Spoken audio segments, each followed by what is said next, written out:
BRS MLC కవిత మాజీ CM KCR కు రాసిన లేఖపై మంత్రి కోమటిరెడ్డి వెంకటరెడ్డి స్పందించారు.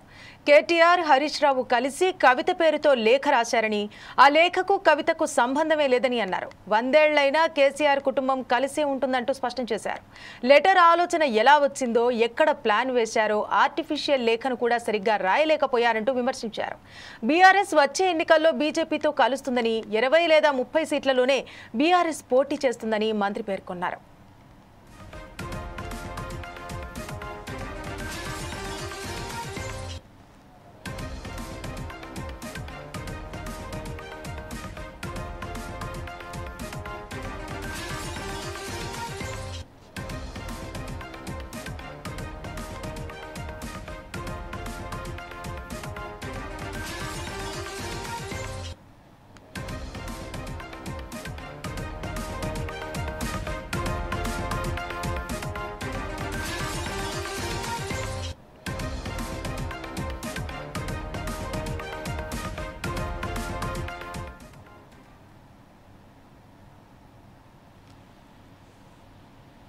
బీఆర్ఎస్ ఎమ్మెల్సీ కవిత మాజీ సీఎం కేసీఆర్ కు రాసిన లేఖపై మంత్రి కోమటిరెడ్డి వెంకటరెడ్డి స్పందించారు.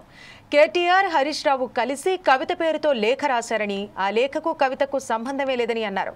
100 ఏళ్లైనా కేసీఆర్ కుటుంబం కలిసే ఉంటుందని ఆయన స్పష్టం చేశారు. లెటర్ ఆలోచన ఎలా వచ్చిందో, ఎక్కడ ప్లాన్ వేశారో ఆర్టిఫిషియల్ లేఖను కూడా సరిగ్గా రాయలేకపోయారంటూ విమర్శించారు. బీఆర్ఎస్ వచ్చే ఎన్నికల్లో బీజేపీతో కలుస్తుందని, 20 లేదా 30 సీట్లలోనే బీఆర్ఎస్ పోటీ చేస్తుందని మంత్రి పేర్కొన్నారు. ఇక ఈ విమర్శలకు సంబంధించి మరిన్ని వివరాలు మా ఇన్పుట్ ఎడిటర్ శ్రీనివాస్ అందిస్తారు. శ్రీనివాస్, చెప్పండి, నిన్నటి నుంచి చూసుకుంటే కనుక ఈ కవిత రాసిన లేఖ అన్నటువంటి దాని గురించి చాలా వైరల్గా మారింది. ప్రతి ఒక్కరు కూడా విమర్శలు గుప్పిస్తున్నారు. దీనికి సంబంధించి పూర్తి వివరాలు తెలపండి. ఏదైతే బీఆర్ఎస్ ఎమ్మెల్సీ కవిత తన తండ్రి బీఆర్ఎస్ అధినేత కేసీఆర్ కు రాసిన లేఖ ఏదైతుందో అది రాజకీయంగా దుమారమే.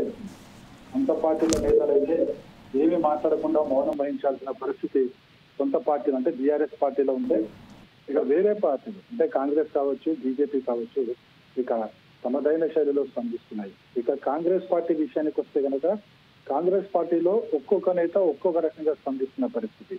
మనకు మంత్రి పొద్దున మనకు చూసుకుంటే కనుక ఎంపీ చామల కిరణ్ కుమార్ రెడ్డి ఒకలాగా స్పందిస్తే, పొన్నం ప్రభాకర్ మంత్రి మరోలాగా స్పందించారు.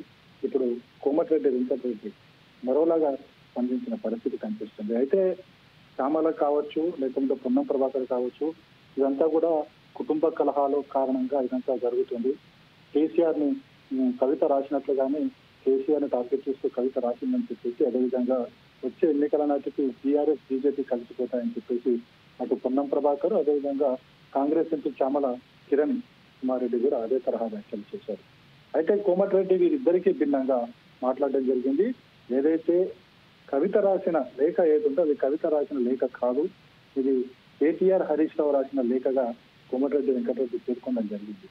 ఇది కేసీఆర్ కుటుంబంలో ఏదైతే కలహాల మీద ఒక డ్రామా మాత్రమే, కానీ ఎన్నికల ఈ కుటుంబం ఏదైతుందో అంతా కలిసికట్టుగానే ఉంది, కేవలం పైకి ఒక డ్రామా ఆడుతున్నారంటూ కూడా కోమటిరెడ్డి వ్యాఖ్యానించడం జరిగింది.